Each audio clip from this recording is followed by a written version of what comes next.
environment. But again, it was really designed for staff. Okay, so that just so you understand that, those of your faculty, I don't want to make you feel left out. In fact, the plan was to try to publicize it as a track 1 and a track 2, and then in fact the staff would have a track 2. So it'd be clearly identified what's intended for faculty and what's more importantly intended for staff. Right? So that was the idea. But you know how things go. That didn't really happen. So when the program came out and I realized that it wasn't identified, I just asked, are faculty going to be coming? They said, well, they might come. We cannot tell them not to come. Yeah. So my initial planning changed as far as how I was going to present this. So what I decided to do originally was, I was going to say, okay, so what I'm going to ask all of you to do is just, those of you who are faculty, I'm going to ask you to read right now. Okay? Okay, I can't do that. But so this was the joke. I said, okay, all the faculty leave. Yeah? All the faculty would leave. And the staff would remain. And I would say, that's how you create a positive environment. So it's one of those situations where obviously I'm faculty, so I understand that. Yeah? But I think if we look at just that dynamic alone, how faculty and staff interact, I think that calls attention a little bit. I'm not saying that's the whole problem, and may not be a big problem. It really depends on where you're at and what the circumstances are. But I do understand, having been in the system for a long time, that that is one of the things that creates perhaps what we might consider a negative environment. Yeah? And really, it's just about how people get along and how we work together and understanding our roles and all the things that are basic communication. Yeah? So, I apologize in advance that this presentation may seem a little simple, but I'm a simple guy. One of the acronyms that I believe in is KISS, keep it simple, stupid. So I try to do that. Again, in all honesty, what I'm going to tell you is not rocket science. It's not stuff you don't already know. There's that book, Everything I Needed to Learn, I learned in kindergarten. Yeah? It's kind of like that. Problem is, sometimes we forget about it. Yeah? So we're just going to go through this quickly. We have 50 minutes now. I got a little bit less than that. I got 40 minutes to try and cram in what I would do in almost a whole semester. Yeah, but we'll do the best that we can. So understanding that this is going to be very superficial, and just kind of skim the surface a little bit. Hopefully you'll remain engaged and I won't bore anybody. If I cannot hold your attention for 45 minutes, then I suck. But in case you have any other questions or you'd like to, whatever, that's my email address and you can contact me anytime. So we have this idea of creating a positive environment. So as I said, at the most basic level, when we're thinking about our existence, of course I have a bias because I teach this, communication, is that everything is about communication. Communication is fundamental. That's the basic thing. Communication is life, communication is success, leadership, whatever. If you think about people that you consider to be successful, I would say in most cases, one of their qualities is that they're pretty good communicators. Yeah? Think about relationships that you've had that you would consider successful. I would say probably one of the elements was having good communication. So it really comes from that foundation and that core. Yeah. So real quickly, just to define communication. Again, you don't know. Look, how many of you know how to communicate? Come on, Marty, raise your hand. So, okay, right here, this is part of the problem. Okay, I say, how many of you know how to communicate? Yeah, of course. But there are some people who go, yeah, I don't know. Here's the problem. Everybody knows how to communicate. You know how to communicate. Okay, so you can raise your hand. You know how to communicate. One of the challenges in teaching communication is that this is something that everybody knows how to do. Especially by the time you come to college, you would hope that you have some level of ability. I'm not saying that you're good at it, but you know how to do it. You know the concept. If I'm going to teach you how to communicate, and this I deal with my students, they're like, why are you going to teach me? I know how to communicate already. It's like if I were to say, I'm going to teach you how to breathe. How many of you know how to breathe? Okay, never mind. But that's one of those things. We do it every day. Obviously, if you didn't breathe, you would die. So how is somebody going to teach you how to breathe? But if you've ever taken a martial arts class, even a yoga class, weightlifting, voice class, it's not that we're teaching you how to breathe. Obviously, we're going to teach you how to breathe effectively. Yeah. So essentially, we're trying to learn how to communicate effectively. So in trying to create a positive environment, the simple definition of communication is it's a two-way process. Sender and receiver at the most basic level. I have a message. I have to think about what I want to say. I use my brain, I engage my body and my voice, and I send a message. You receive the message. So what I send it is called encoding, put it into code, send a message, you receive it, that's called decoding. Yeah, remember those decoder reads. So you hear the message, you decode it, and you come up with what your idea is. What did I mean? One of the problems with that though is, and I like this little saying, I know that you believe you understand what you think I said, but I don't think you realize what you heard is not what I meant. Does that make sense? I know that you believe you understand what you think I said, but I'm not sure you realize what you heard is not what I meant. So when we talk about communication, at its core is this idea of meaning. The definition of communication is to create meaning. Creating meaning through symbolic interaction. Really, that's the textbook definition. Yeah? So creating meaning through symbolic interaction. Those symbols are the words that we choose, as well as the body language that we employ, and all of those things. That's communication. In order to create a positive environment then, we want to try to make sure we have what we might call positive communication. Okay. Now, quick history, I'm an English major, so when I look at things, I tend to look at things in terms of the words and the language. For me, that's the primary thing. And it's okay to look up definitions of words, that's good, that's important. But I go a little deeper and I like to look at the etymology of the words.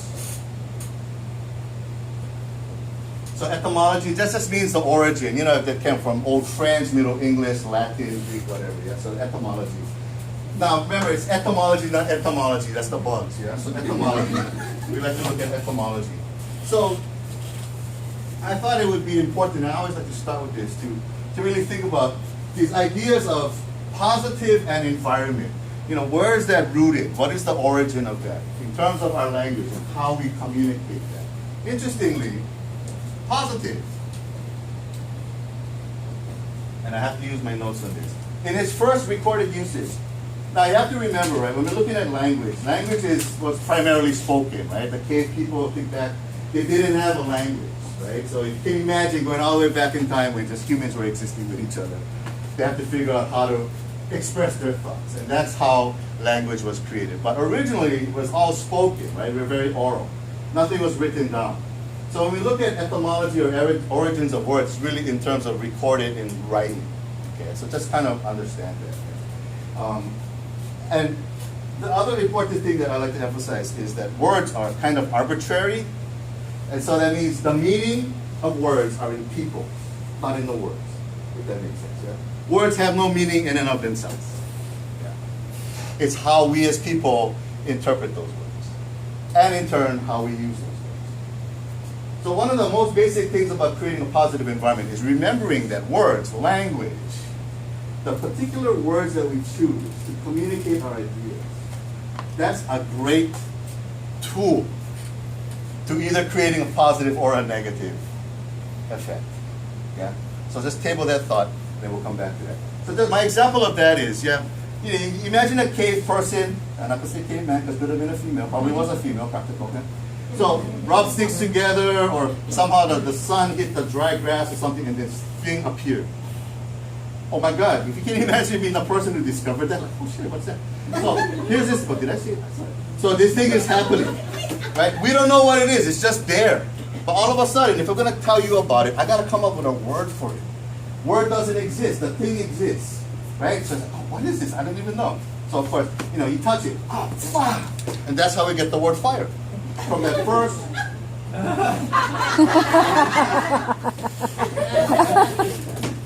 Arbitrary, right?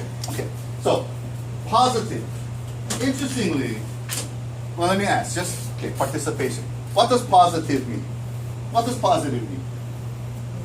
Happy? Happy. Yeah. What does positive mean? Energy.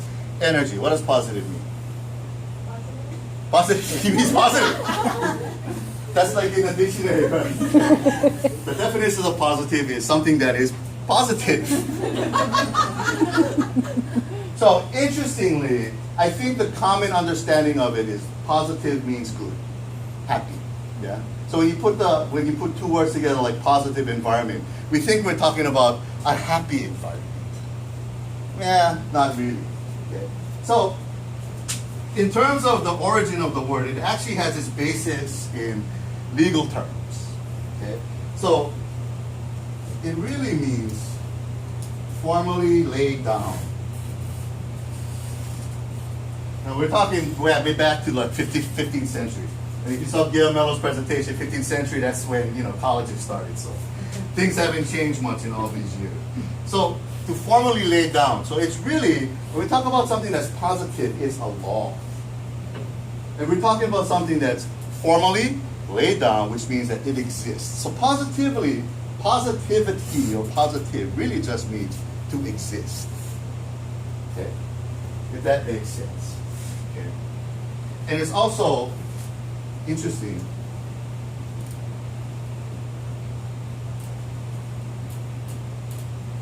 This law that's created is settled by agreement. So even back in the 15th century, they already had people interacting. So I would imagine people already suing each other. That's human nature.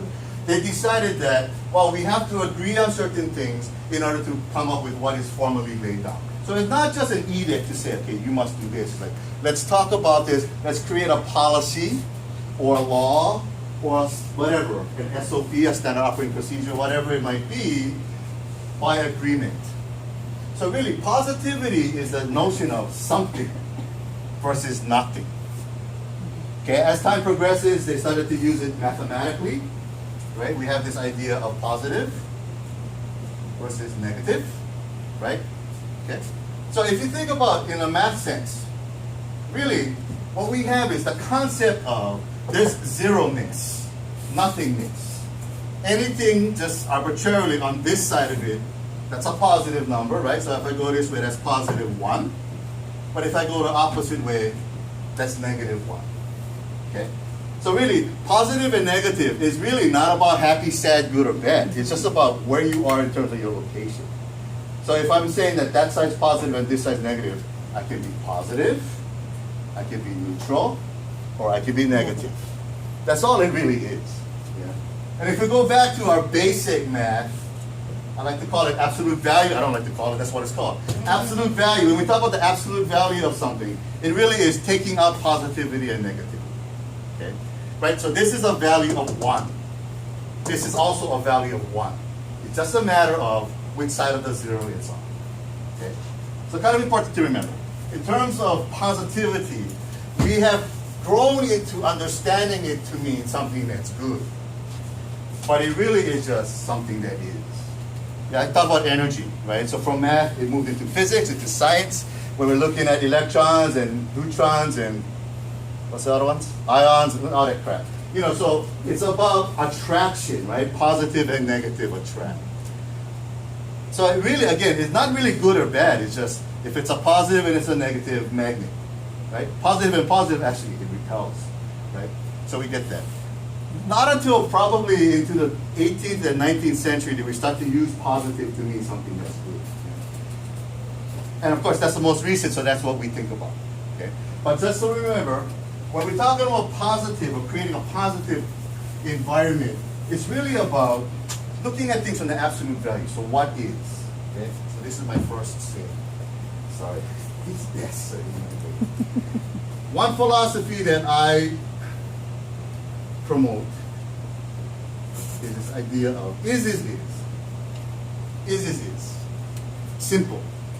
Came up brilliant when I was in college, my friends and I, hanging around in the academic study. Oh, actually, we were tailgating. Right before the UAs came, about 12 beers in, we say, hey, taking this philosophy class, and I'm struggling. And my friend says, brilliantly, hey, philosophy is, bruh. And we're like, wow.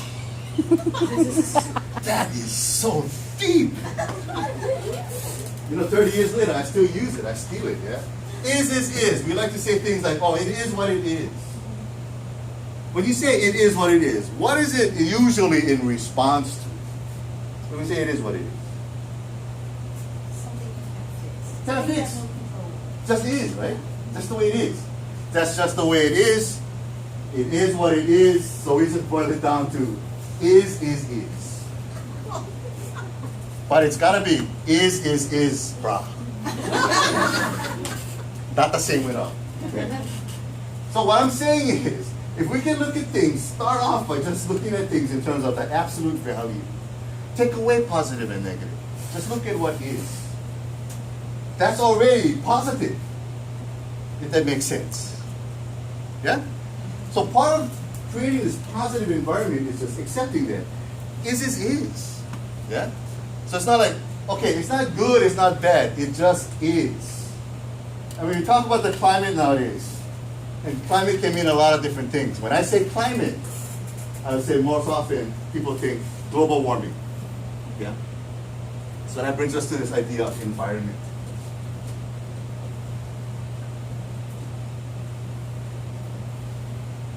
So interestingly, etymologically, origin of the word, you can kind of see that there's environ and then there's ment. Yeah? So the kind of the root word is environ. Environ. It actually comes from the Latin viris, I think, which means to steer or to turn. That's viron. And then en is in the term. So basically, environment is just what's around you. Physically. Yeah? So, what did it say? I don't want to write it down. Environment. It means to surround, encircle, encompass, to enclose, to encircle. So it comes from the viron and environ, like envelope, enveloped, right? Environ, yeah. So when we think about environment, it's really just where you are, and which is related to is. Where you stay? I is where I is. Where you is? I is. Now, interestingly, the idea of environment is the textbook, yeah, the aggregate of conditions that an individual is in, which is just a fancy way of saying where you stay, right? So here I am, this is my environment. Now part of the challenge is this feeling like the environment changes and we can change that environment. And I imagine that some of you came to this session seeing the title thinking that maybe it was going to be about global warming, hopefully not, but is that how do we create the environment? Because it is. Yeah? So having said that, that is. You control the is. Sorry, kind of stupid. Is. Fully 50% of is I. You get it, right? You know, not to say crap like there's no I in team, right? There's no I in team. Well, there's I in win. Yeah. So, honestly, when we think about communication, when we try to talk about creating an environment, it's always going to be about balance.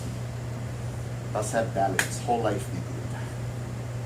No? Karate kid reference? No? Yeah, okay. So, what frustrates us, and I think one of the challenging things about communication is the fact that there's almost always two sides to everything. Yeah. I mean, that's life. That's natural. There's day and there's night. There's hot and there's cold. There's whatever, right? At least two things. Generally in opposition of each other. Yeah. But again, if we start to think about it in terms of positive and negative, there's a sense that there's a good and then there's a bad. And I'm not saying that there isn't. Obviously, there are certain things that are good and there are other things that are bad. Yeah. But when we're starting to think about our environment and how we interact. So when we talk about creating a positive environment, it could be how you create a classroom. If you're faculty, you know how you're going to create a classroom, because that environment is something that surrounds us, but it's also something that we interact with. So we have a certain level of control into what that environment is. Does that make sense? And in fact, the concept that I want to introduce is that, if I can spell, give me spell check on the whiteboards.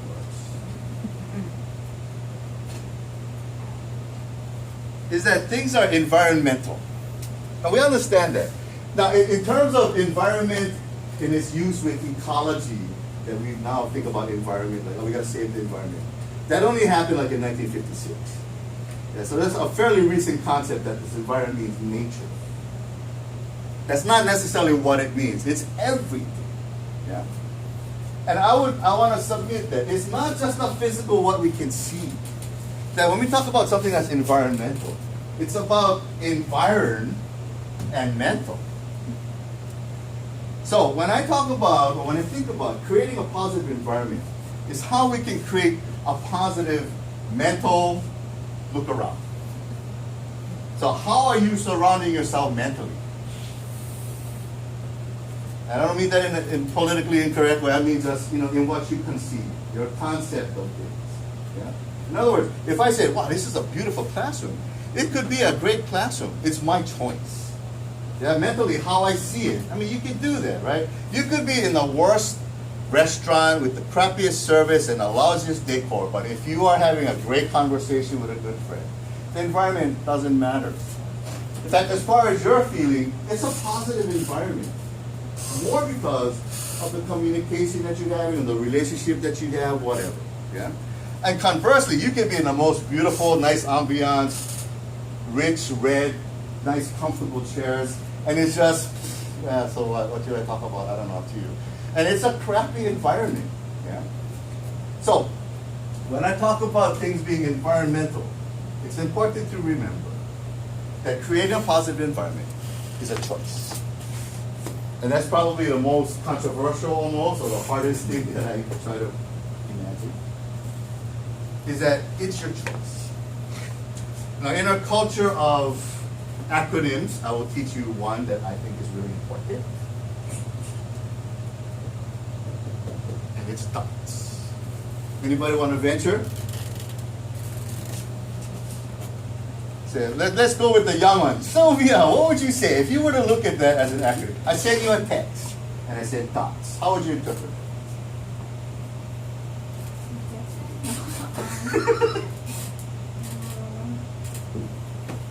Okay, little context for that. So, sorry, I have to put Sylvia in the spot. THOTS. Depends on the situation. When you try to come up with some conclusion about just about any kind of choice that you have to make, one of the things, and maybe the primary thing that you have to figure out, well, how do you make that choice? Well, depends on the situation. And whether something is positive or negative, it also depends on the situation. So in my way of thinking, right, is that in our life, we're interacting with the world, the environment around us. And every moment is like a dot. We'll go from dot to dot. So communication is really just about connecting the dots. And creating a positive environment is just making sure that those dots are positive, constructive, productive. Sometimes something bad can actually be good. In fact, you look at the word, Michael Jackson, his album, bad is good. We play with language so much that we take the exact opposite word to mean the opposite of what it is. You think about that. That's how language is. And we accept that. If we can accept that mentally, we can accept the environment as being positive. That's really what it boils down to. And you walk into a situation. Well, it depends on the situation. Okay, what's the situation? Let's find out what the situation is. Let's assess it, and then we can move. We're going to make certain choices. If we start to eliminate just this concept of right and wrong, good and bad, and that association with positive and negative, that's a huge step to creating what we like to call as a positive environment. That make sense? Now, not to take away from the idea of happiness. Of course, we want to have a happy environment. We do. We want to feel comfortable. That's human nature. We want to move towards that level of comfort.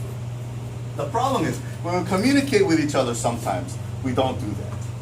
And again, I focus on communication because I would suggest that the things that might construct a so-called negative environment is going to be about the communication.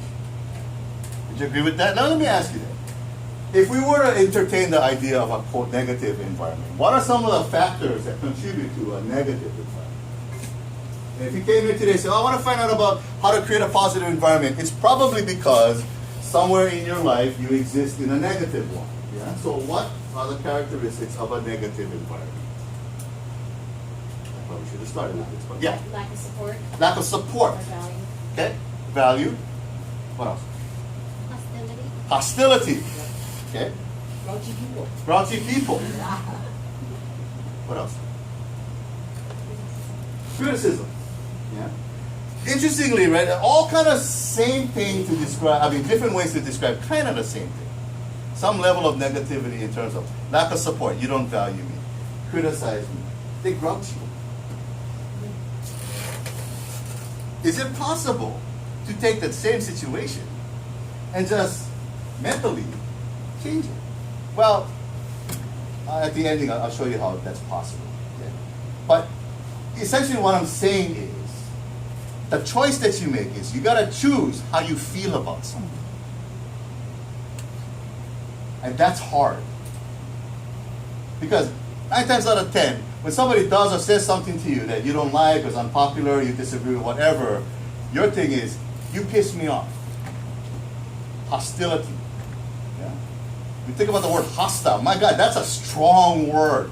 Hostility. Yeah? So we describe the office that I work in as, it's a hostile environment. And I've used that description. But if I really sit down and I challenge myself, let me look up the etymology of the word hostile. Is it really hostile? Hostile. I mean, are we flinging arrows at each other? You know, is it a matter of life and death? That's hostility. Hostility is, I'm going to kill you because you're my enemy. I would like to elevate things to say, yeah, you know, that guy, that's my enemy. You are my enemy. And again, the way we use language.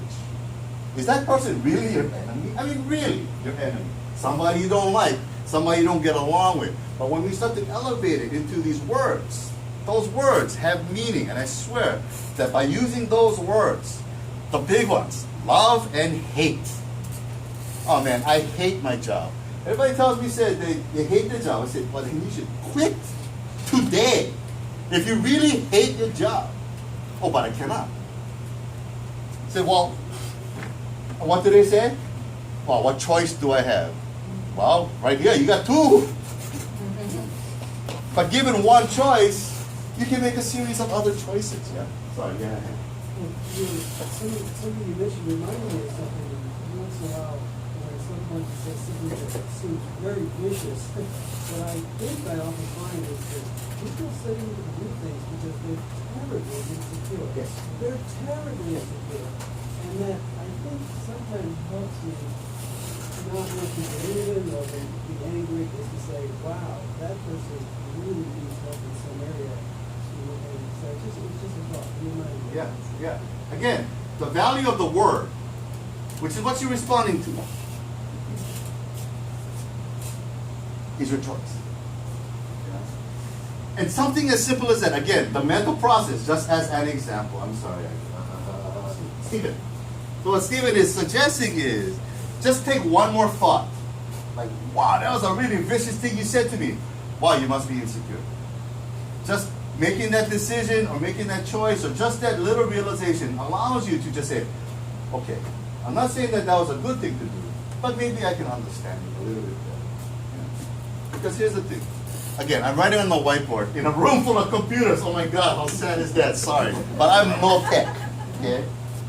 But having said that, this is my PowerPoint presentation. Okay? And you guys get to participate. I will demonstrate and you will follow. All right? At the most basic level, person A, person B. Okay, don't blink or you miss it. This is the demonstration of communication. That's it. Easy, right? Okay, you guys do it. Sit up straight. Okay, now do posture. Point to the ceiling about shoulder width apart and just show me communication. Boom. Communicate, that's all it is. It's a simple process. This is what I tell my students. That's a simple process. That's communication. What would you say is the goal in oversimplified terms? What's the goal of communication? Getting your message across. Okay, so Correct me. okay. So fully half of it is getting your message across accurately, fill in the blanks, right? But remember, if I'm sending you the message, that's half of the process. That's this one. So that's right. That's good. Yeah. But when we say the communication is just sending the message, getting my message across effectively, as important as it is, remember that's only 50%. That's a linear model. Yeah. So that's the first half is getting my message across. What has to happen on the other side? Received. Has to be received, right? So again, based on whether that has been received or not, that's the ultimate goal. So how would we, in one word, say that's the goal. What do we want? If I have a message I want to send it to you, what I want you to do? Understand. Okay, so this is communication. Really, this is also the same model for understanding.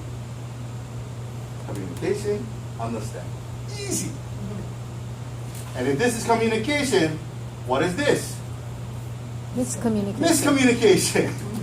And if this is understanding, what is this? Misunderstanding. Misunderstand. That's it. That's it. The problem is, if we had this concept, all right, so